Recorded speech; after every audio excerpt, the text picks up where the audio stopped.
네, 안녕하세요. 산업용 나노계측 원자현미경 솔루션 소개 부분의 제1강 첨단 산업에서의 원자현미경 기술의 필요성을 오늘 소개해 드리도록 하겠습니다.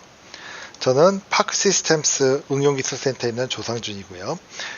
저는 원자현미경의 제조 및 원자현미경 활용 연구하는 부분을 집중적으로 좀 지원을 하고 있습니다. 그러면 오늘은 이제 주사탄치 원자현미경의 어떤 개요, 아주 좀 개념적인 부분을 설명을 드리고요. 그래서 이런 첨단 산업에서 원자현미경이 어떻게 필요한지 이 부분에서 오늘 설명을 드리고 2강에서는 좀 원자현미경의 아주 기초적인 구조, 그리고 3강에서는 이전 원자현미경이 이런 조금 더 이제 하이브리드가 될 수 있는 그런 어떤 이제 원자현미경의 이제 개발이 된 첨단 이제 기술로 개발이 된 부분, 그리고 4강에서는 좀 원자현미경의 새로운 어플리케이션 이렇게 전체적으로 좀 소개를 드릴까 합니다. 그럼 오늘 간단하게 먼저 설명을 아주 기초적인 부분부터 한번 설명을 해드리면, 우리가 현미경을 생각할 때 보통 광학현미경이나 전자현미경을 떠올립니다. 그래서 보면은 이런 현미경이 어느 정도까지 작은 것을 볼 수 있을까, 그리고 이런 현미경을 통해서 어떤 정보를 얻을 수 있을까, 이런 부분은 이 강의를 들으시면서 여러분은 좀 그런 부분을 이제 알 수 있을 거고요. 그래서 이제 원자현미경은 이런 탐침을 이용해서 사실은 그 표면을 탐지하게 되는데, 이건 우리 손가락과 비슷하다 보면 됩니다. 그럼 손가락을 움직이는 거는 이제 브레인이죠. 브레인이 컨트롤러가 되는 거고, 이 손가락 끝이 연결되어 있는 손이 어떻게 보면 피드백이 되는 겁니다.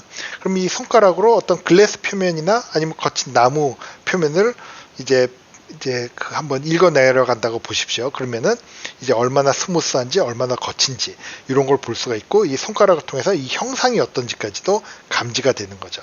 그래서 이런 방식으로 측정을 하는 것이, 그러니까 촉각을 극대화하는 것이 원자현미경입니다. 그래서 현미경 종류가 있는데, 이제 일반 우리 눈으로 그냥 이렇게 보는 거 이제 1X죠. 그 다음에 이걸 광학현미경을 통해서 거의 1000배까지 확대가 가능합니다. 대신 이제 볼 수만 있고 이제 분석 방법은 상당히 제한적이죠. 근데 여기에 이제 전자현미경이라는 것이 나누면서 이제 1000만배까지 배율이 되고, 사실 전자현미경이 발명이 되면서 어떤 나노 테크놀로지가 또 이제 시작이 됐다, 이렇게도 볼 수가 있습니다. 단지 전자현미경은 진공 상태에서만 측정이 가능하기 때문에 좀 분석 방법에서 여러 가지 제한이 될 수밖에 없죠. 그런데 이제 나중에 만들어진 원자현미경 같은 경우에는 거의 최대 10억 배까지 이제 확대가 가능하고, 3D로 측정이 가능하고, 대기 중 액체 진공 상태에서도 측정이 가능하다는 점이 하나의 큰 장점이라고 볼 수가 있습니다. 원자현미경의 역사를 1931년에 이런 전자현미경이 이제 발명이 돼서 86년에 루스카 박사님이 노벨상을 55년 만에 받으셨죠. 그런데 이제 거비닝하고 하인리히 로여는 이제 스캐닝 터널링 마이크로스코프라는 최초의 원자현미경을 발명하면서 4년 만에 노벨상을 받게 됩니다. 그런데 실제적으로 원자현미경 중에 가장 많이 사용되고 있는 AFM은 스탠포드 대학의 켈빈 퀘이트 교수님 실험실에서 발명이 됐습니다. 이때 당시에 박상일 박사님이, 그러니까 한국분이 거기에 대학원생으로 계셨고, 졸업 후에 이 원자현미경을 상용화하는 회사를 실리콘밸리에서 창업을 해서 지금까지 이루어왔기 때문에, 사실상 어떻게 보면 파크시스템스가 이런 원자현미경 부분에서는 가장 긴 역사를 가지고 있는 좀 독특한 이런 기록을 가지고 있고요. 이런 원자현미경이 85년도에 발명이 되고 첫 번째 논문이 86년에 나왔기 때문에 86년에 주어진 노벨상은 받지 못했지만 2016년에 켈빈 퀘이트 교수님을 포함해가지고 이 세 분이 카발리 프라이즈를 받을 수 있었습니다. 그럼 이제 원자현미경 이건 서머리인데요. 보시면 이제 주사 터널링 현미경은 최초로 개발된 거는 이제 터널링 전류를 이용하기 때문에 샘플과 탐침이 모두 전도성이 돼야 되고 좀 진공 상태로 있어야 되는 제약이 있습니다. 하지만 이제 85년대에 발명된 원자 현미경 같은 경우에는 이 원자와 원자 간, 그러니까 표면 원자와 팁 원자 간의 피드백을 사용해서 측정을 하기 때문에 도체뿐만 아니라 반도체, 부도체도 측정이 가능하고 대기, 액체, 진공 상태에서 가능해서 사실 이 어플리케이션 영역이 굉장히 넓어졌습니다. 뭐 이거는 ITO 투명 전극을 이제 샘으로 본 사진이고요. 이런 2D로 이렇게 보여지죠. 하지만 원자현미경으로 보면 이제 3D로 해서 이런 하이 레졸루션으로 볼 수 있고, 여기에 보면은 이 색깔이 있는데 이 하얀 부분이 높은 부분, 이제 검은색 부분이 낮은 부분을 얘기해서 이 높이 정보를 가지고 있습니다.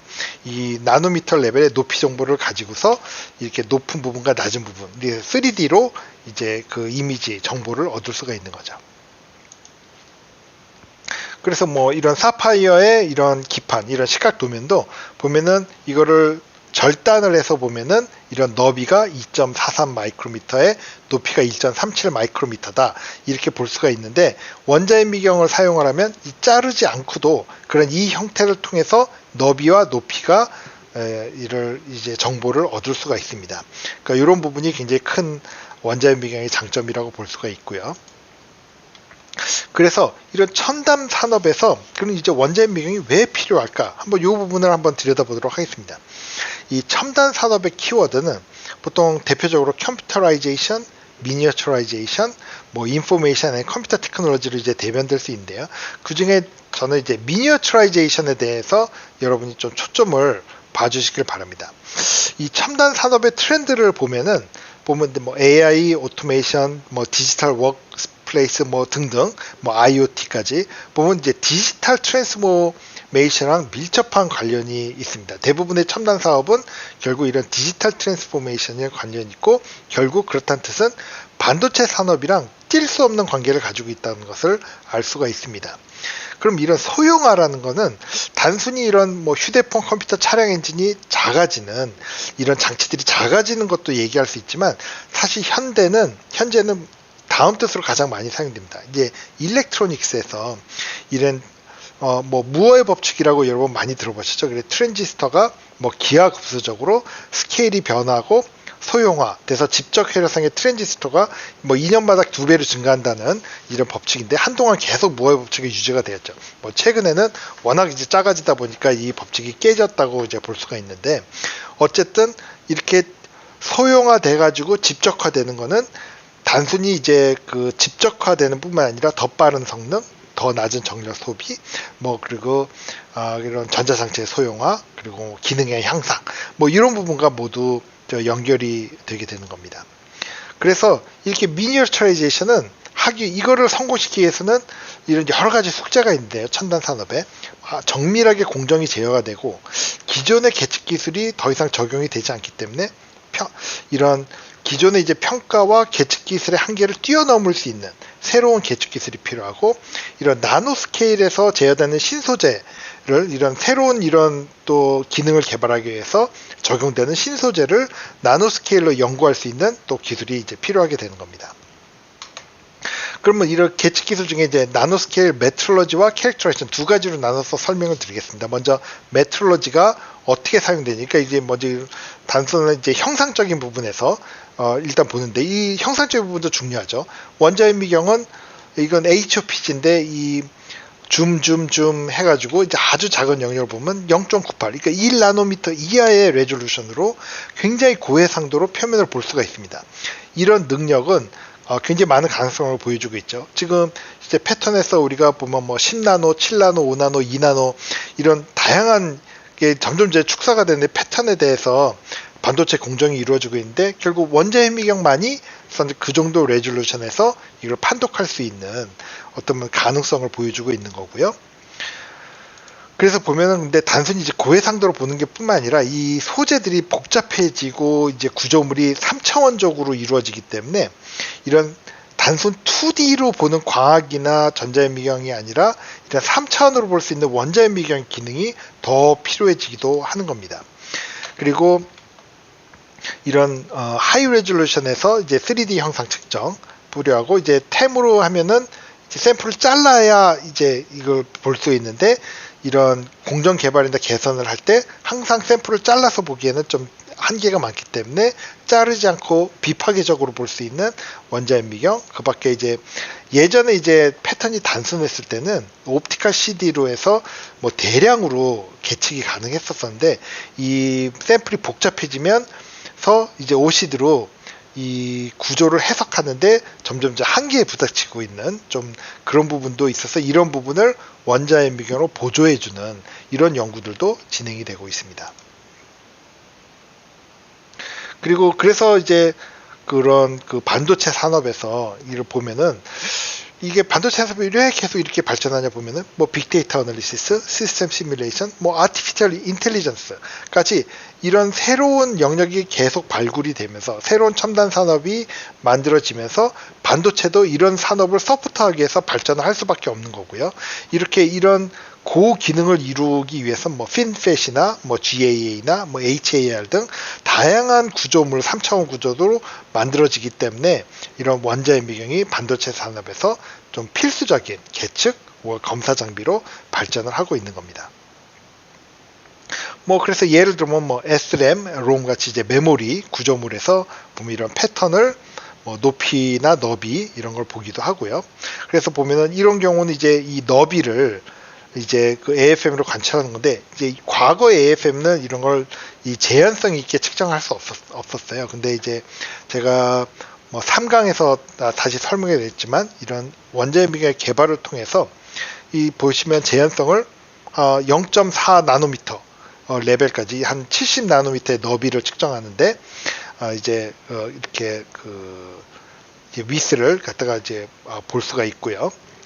그 다음에 이제 뭐 앵글 메저먼트에서 뭐 이런 뭐 이 앵글 메저먼트를 뭐 1시그마에서 뭐 0.1도 레벨에서 컨트롤하면서 앵글 데이터를 얻거나 아니면은 이런 뭐 100 나노미터 하이트 같은 경우는 뭐 0.1 나노까지 리피러빌리 재현성을 가지는 아주 높은 정확성을 가진 데이터를 제공해 줄 수 있기 때문에 원자핵 미경이 산업계에서도 이제 널리 사용되기 시작하는 겁니다.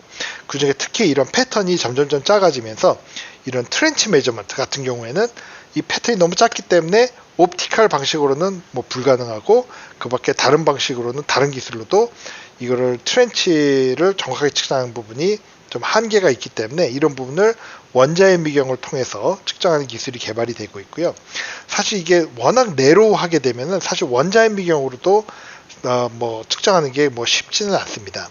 그걸 통해서 이제 여러 가지 다양한 프로브를 개발을 해가지고 트렌치를 측정할 수 있게끔 할 뿐만 아니라 이런 트렌치 측정 모드라는 것을 개발을 해가지고 이제 바닥까지 탐침이 내려갔을 때 이제 딱 시그널을 주는 이런 새로운 모드들이 개발이 돼서 뭐 초창기에 뭐 요 정도밖 이 트렌치에 뭐 끝에밖에 못 들어갔다면 지금은 맨 끝까지도 측정이 가능한 뭐 이런 식의 기술 개발이 계속해서 이루어지고 있습니다. 그 밖에 뭐 이 아토믹 포스 프로파일러에서 뭐 이건 이제 나노미터도 아니고 마이크로미터도 아니고 밀리미터 단위에서 30mm를 이제 프로파일로 이제 주는 거고요. 이제 공정이 얼마나 잘 됐나. 예전에는 이제 HRP라고 해서 하이 레졸루션 프로파일러에서 이런 이 프로파일을 줬었는데 지금은 이런 미세한 패턴들이 워낙 작아져 가지고 기존의 이제 HRP로는 이제 정확한 데이터를 줄 수 없기 때문에 기존의 HRP가 이런 AFP, 아토믹 포스 프로파일러로 지금 현재 대체되는 그런 경향을 보여주고 있습니다. 그럼 나노스케일 캐릭터라이제이션을 한번 볼까요? 이거는 이제 단순히 형상을 보는 게 아니라 이런 캐릭터라이제이션도 좀 이제 산업계에서 첨단 산업에서 필요로 하고 있습니다. 이 첨단 산업을 만들어내서 신소재들이 많이 필요하게 되는데요. 이런 신소재가 나오면 이런 나노 스케일에서 이걸 분석해야 될 필요가 있는 겁니다. 근데 원자핵 미경은 단순히 형상만 보는 게 아니라 뭐 화학 분석, 뭐 다양한 일렉트리컬 분석, 그러니까 뭐 전압, 전류, 뭐 그 정전 용량, 뭐 저항 등 다양한 일렉트리컬 프로퍼티를 측정하고 또 메케니컬 프로퍼티, 뭐 자성, 매그네틱 프로퍼티, 그 옵티컬 프로퍼티, 또 열 전도율까지도 이런 다양한 분석을 할 수 있기 때문에 원자핵 미경이 이제 첨단 산업을 이제 발전시키는데 기여를 할 수가 있고요. 그 중에 하나로 요즘 각광을 받고 있는 2D 머티리얼, 이게 다양한 솔루션을 제공해 줄 것으로 기대해 주고 있는데, 이런 2D 머티리얼은 이 원자 격자 구조 레벨에서 다양한 성능을 보여주기 때문에 결국 원자 현미경으로 측정을 해야만, 그래서 이거 분석을 해야만 어떻게 보면 이런 산업, 이 첨단 산업을 발전시키는데 이 2D 머티리얼을 활용할 수 있게끔 정확하게 분석을 해낼 수가 있게 되는 거죠. 뭐 예를 보면 이런 2D 머티리얼에서 이런 형상만 보는 게 아니라 이런 워크 펑션을 본다든지, 뭐 페로 일렉트릭 뭐 스위칭을 한다든지, 이제 뭐 전압을 이제 바꿔줬어요. 아니면 커런트 매핑을 한다든지, 이런 다양한 전기적 성질을 2D 머티리얼에서 볼 수가 있고요. 뭐 2D 머티리얼의 대표적인 이런 단순히 이제 전기적 성질만, 이제 나노 메케니컬 캐릭터라이제이션을 통해 가지고 이런 핀포인트 모드를 통해서 이런 물성을 이제 파악을 하기도 합니다. 그래서 이걸 보면은 이런 단순히 이제 표면만 보는 게 아니라 어디전, 모듈러스, 스티프니스, 이런 물성을 정량적인 수치 값으로 이제 제공을 하는 거죠. 그러니까 이런 정보는 이런 2D 머티리얼이나 신소재를 연구하는데 아주 크리티컬한 인포메이션이 되는 겁니다. 뭐 그래서 보시면은 이런 토포그래피를 볼 수도 있고, 그래핀 같은 경우에 이제 EFM을 통해서 뭐 전류 정보를 본다던가, SKPM을 통해서 뭐 전압 정보, 포텐셜, 그리고 SCM을 통해서 캐패시턴스, 전정 용량, 이런 일렉트리컬 프로퍼티를 보기도 하고, 그러니까 포스 모듈레이션 마이크로스코피를 통해서 이제 물성, 뭐 얼마나 딱딱하냐, 뭐 스티프하냐, 이런 걸 보기도 하고, 레트럴 포스 마이크로스코피를 통해서 트라이볼로지, 이제 포면의 마찰력 그걸 이제 보기도 하고요. 그 다음에 서멀 프로퍼티에서 이런 열 전도성, 이제 그런 성분을 이제 검출해 내기도 합니다. 이렇게 이제 다양한 물성을 이런 나노 소재에서 이제 측정할 수 있다는 것은 어떻게 보면 신소재 아니면 첨단 산업에 필요한 이제 여러 가지 그 소재를 연구하는데 필수적인 기술이라고 볼 수가 있는 거죠. 그래가지고 초기에는 이제 원자 현미경이 이제 베어 웨이퍼, 나 이제 뭐 거칠기라든가, 뭐 얼마나 이제 이런 디펙 없이 만들어졌나, 뭐 이런 아주 베이직한데 쓰이다가 이런 칩 메이커에서 프론트 공정에서 뭐 이런 패턴이 어떻게 생겼는지 CD 뭐 그런 부분을 관찰하고, 최근에는 이런 EUV 마스크가 나오면서 이제 EUV 패턴이 워낙 작아지다 보니까 거기에 또 EUV 마스크가 워낙 고가다 보니까 이런 마스크를 몇 번 쓰고 버리는 게 아니라 계속 리페어 해가지고 사용을 하는데, 이런 패턴이 너무 작기 때문에 뭐 기존의 기존의 뭐 레이저나 뭐 이런 기술로는 리페어가 안 되고, 그래서 원자 현미경을 통해서 리페어를 한다던가, 아니면 이런 어드밴스드 패키징, 그래서 기존의 패키징에서는 이 패턴이 크고 사용할 길이 없었는데, 지금은 이제 어드밴스드 패키징에 뭐 칩 언어 이제 웨이퍼라고 그래가지고 웨이퍼 위에 칩이 그대로 만들어지는 형태로 만들어지면서 뭐 전기적 성질을 측정을 한다던가, 아니면 웨이퍼 투 웨이퍼 본딩에서 뭐 커프 패드를 측정한다는 등 다양한 부분에 이제 AFM의 어플리케이션이 발굴이 되고 있습니다. 그래서 이런 첨단 산업이 발전하고 반도체 산업이 발전하면서 이제 원자 현미경의 활용도도 이제 많아지게 되는 거죠. 그래가지고 이제 그 결론으로 말하면은 이제 소형화가 극한까지 이루어지고, 신소재를 필요로 하는 첨단 산업에서 기존 측정 기술의 한계를 극복할 수 있는 새로운 계측 기술이 요구되고 있고, 이런 새로운 계측 기술 중에 가장 유망한 기술 중에 하나가 원자 현미경인 겁니다. 그래서 특히 또 원자 현미경은 뭐 성숙기에 들어온 기술이 아니고 이제 배아단가에서 이제 막 성장기에 접어든 최첨단 측정 기술이기 때문에 아직도 발전 가능성이 무궁무진하고, 또 이런 응용 분야가 넓고 또 다른 측정 기술과 융합이 용이해가지고 새로운 연구로 이제 발전할 수 있는 가능성이 이제 크다라는 점을 좀 강조하고 싶고요.